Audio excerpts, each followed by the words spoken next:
नमस्कार। आज मैं आपको चैत्र माह के शुक्ल पक्ष की गंगोर तीज की व्रत कथा सुनाने जा रही हूँ। कृपया आप इसे ध्यानपूर्वक सुने। एक बार भगवान शंकर पार्वती जी एवं नारद जी के साथ भ्रमण हेतु चल दिए। वे चलते चलते चैत्र शुक्ल तृतीया को एक गांव में पहुँचे। उनका आना सुनकर गांव की सभी निर्धन स्त्रियां उनके स्वागत के लिए थालियों में हल्दी अक्षत लेकर पूजन हेतु तुरंत पहुंच गई। पार्वती जी ने उनके पूजा भाव को समझकर सारा सुहाग रस उन पर छिटक दिया। वे अटल सुहाग प्राप्त कर लौटी। धनी वर्ग की स्त्रियां थोड़ी देर बाद अनेक प्रकार के पकवान सोने चांदी के थालों में सजाकर पहुंची। इन स्त्रियों को देखकर भगवान शंकर ने पार्वती से कहा, तुमने सारा सुहाग रस तो निर्धन वर्ग की स्त्रियों को ही दे दिया, अब इन्हें क्या दोगी? पार्वती जी बोली, हे प्राणनाथ, उन स्त्रियों को ऊपरी पदार्थों से बना रस दिया गया है, इसलिए उनका रस धोती में रहेगा, परंतु मैं इन धनी वर्ग की स्त्रियों को अपनी उंगली चीरकर रक्त का सुहाग रस दूंगी, जो मेरे समान सौभाग्यवती हो जाएगा। जब इन स्त्रियों ने पूजन समाप्त कर लिया, तब पार्वती जी ने अपनी उंगली चीरकर उस रक्त को उनके ऊपर छिटक दिया। जिस पर जैसे छींटे पड़े उसने वैसा ही सुहाग प्राप्त किया। इसके बाद पार्वती जी अपने पति भगवान शंकर से आज्ञा लेकर नदी में स्नान करने चली गई। स्नान करने के पश्चात बालू की शिव जी की मूर्ति बनाकर पूजन किया, भोग लगाया तथा प्रदक्षिणा करके 2 कणों का प्रसाद खाकर मस्तक पर टीका लगाया। उसी समय उस पार्थिव शिवलिंग से शिव जी प्रकट हुए तथा पार्वती को वरदान दिया, आज के दिन जो स्त्री मेरा पूजन और तुम्हारा व्रत करेगी उसका पति चिरंजीवी रहेगा तथा मोक्ष को प्राप्त करेगा। भगवान शिव यह वरदान देकर अंतर्धान हो गए। इतना सब करते करते पार्वती जी को काफी समय लग गया।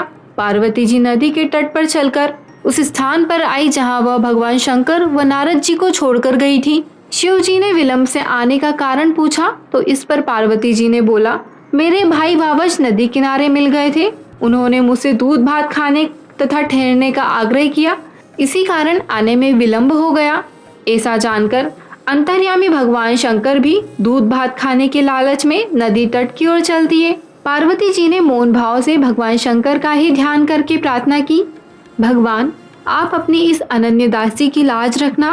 प्रार्थना करती हुई पार्वती जी उनके पीछे पीछे चलने लगी। उन्होंने दूर नदी तट पर माया का महल दिखाई दिया। वहां महल के अंदर शिव जी के साले ने शिव पार्वती का स्वागत किया। वे 2 दिन वहां रहे। तीसरे दिन पार्वती जी ने शिव जी से चलने के लिए कहा तो भगवान शिव चलने को तैयार न हुए।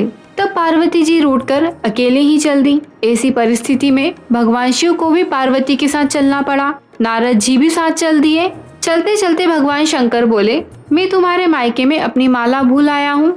माला लाने के लिए पार्वती जी तैयार हुई तो भगवान ने पार्वती जी को न भेजकर नारद जी को भेजा, पर वहां पहुंचने पर नारद जी को कोई महल नजर नहीं आया। वहां दूर दूर तक जंगल ही जंगल था। सहसा बिजली कौंधी।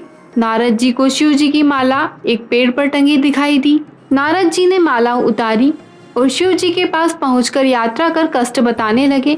शिव जी हंसकर कहने लगे, यह सब पार्वती की ही लीला है। इस पर पार्वती जी बोली, मैं किस योग्य हूँ, यह सब तो आपकी ही कृपा है। ऐसा जानकर महर्षि नारद जी ने माता पार्वती तथा उनके पतिव्रत प्रभाव से उत्पन्न घटना की मुक्त कंठ से प्रशंसा की। जहाँ तक उनके द्वारा पूजन की बात को छिपाने का प्रश्न है, वह भी उचित ही जान पड़ता है, क्योंकि पूजा छिपाकर ही करनी चाहिए। चूँकि पार्वती ने इस व्रत को छुपाकर किया था, उसी परंपरा के अनुसार आज भी पूजन में इस अवसर पर पुरुष उपस्थित नहीं रहते हैं। चैत्र माह के शुक्ल पक्ष की गंगोर तीज की व्रत कथा यहीं समाप्त होती है। बोलो गंगोर माता की जय।